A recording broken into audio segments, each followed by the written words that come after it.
काहे डेराला बबुआ हई घाट वाली सवाल से। इ त छोटा होला बबुआ, हाँ इ त छोटा होला बबुआ घर के बवाल से। इ त छोटा होला बबुआ। हेलो प्यारे साथियों, नमस्कार। मेरे YouTube चैनल में आप सभी का स्वागत है। आज हम लोग सीखने वाले हैं प्यारे साथियों घातांक और घात के बारे में, और बहुत ही बेसिक लेवल से हम इसको सीखने वाले हैं घातांक और घात के बारे में। धीरे धीरे करके हम लोग सीखेंगे। आज हम लोग शुरू करते हैं। घातांक होता क्या है, सबसे पहले इसको समझना है।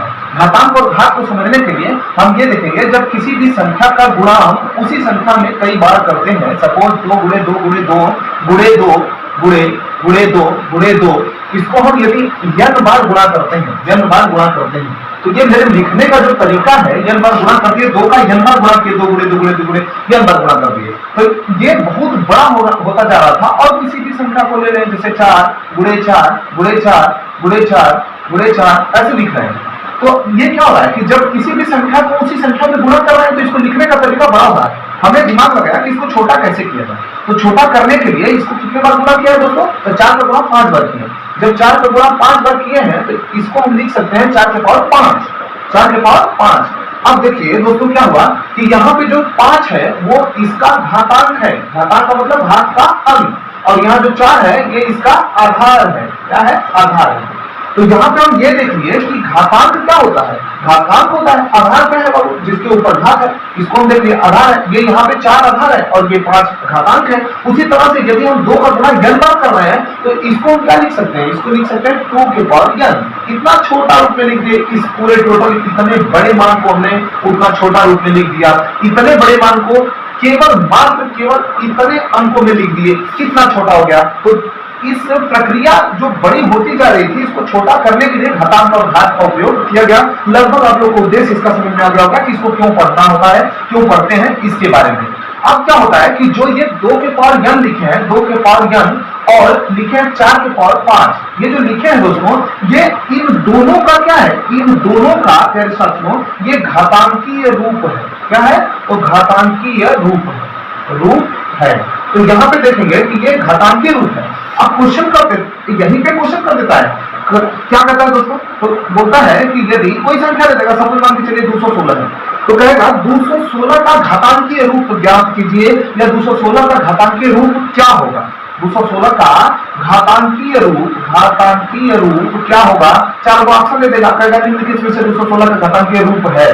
तो रूप निकालना है 216 का, तो हम क्या करेंगे दोस्तों? तो सबसे पहले बड़ा आसान विधि है, इसको निकालने का सबसे आसान विधि है। देखिए 216 का क्या करेंगे? अब गुणनखंड विधि द्वारा निकालेंगे ऐसे। तो यहाँ पे 2 9 में 20, 2 8 16, यहाँ से फिर 2 से काटेंगे, 2 5 10, 2 चौका 8, फिर 2 से काटेंगे, 27 गुना 54 होता है 27। इसके बाद नहीं कटेगा तो 3 से काटेंगे, 3 से काटेगा 3 और 27, फिर 3 से काटेंगे, तो 3 से काटेंगे 3 या 9, फिर से 3 से काटेंगे तो 3 एकम 3। यहाँ पे अगर आप मान देखेंगे तो कितना आ रहा है दोस्तों? तो ये आ रहा है 2 कितनी बार आ रहा है? 3 बार, और 3 कितनी बार आ रहा है दोस्तों? तो 3 भी 3 बार आ रहा है। तो यहाँ पे हमको एक चीज मिल गया कि क्या चीज मिल गया प्यारे साथियों? तो ये मिला 2 गुणे 2 गुणे 2 गुणे 3 गुणे 3 गुणे 3, ये मिल गया कितनी बार। अब हमारा यहाँ पे एक नियम, जैसे आप लोग क्लास 7th में नियम पढ़ लोगे, नियम क्या था? तो नियम ये था प्यारे साथियों कि आधार यदि समान हो और पावर कुछ भी हो, आधार समान हो और पावर पे असमान मान हो और बीच में गुणा का चिन्ह हो, तो पावर आपस में क्या हो जाता है प्यारे साथियों? जुड़ जाता है। ये नियम पढ़े थे क्लास 7th में, लगभग हम लोग पढ़ लिए थे इसको।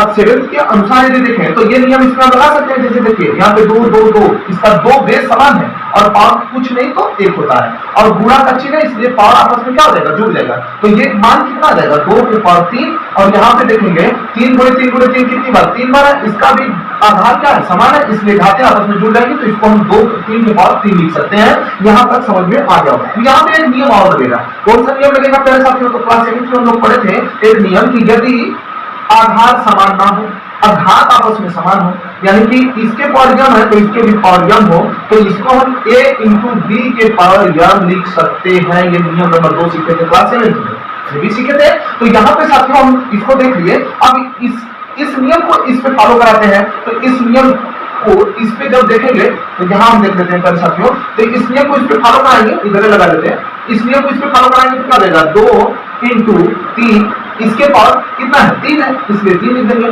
तो 2 इंटू 3 का मान कितना 6 और पावर में कितना है 3, यही इसका घातांकीय रूप है। तो कभी भी आपसे पूछे कि 216 का घातांकीय रूप क्या है या कहीं निम्नलिखित में से 216 का घातांकीय रूप है, उसी तरह से देगा 7 के पावर 3 होगा, 6 के पावर 3 होगा, इस तरह से देगा, तो आपको बताना होता है। तो निकालने का तरीका आसान है।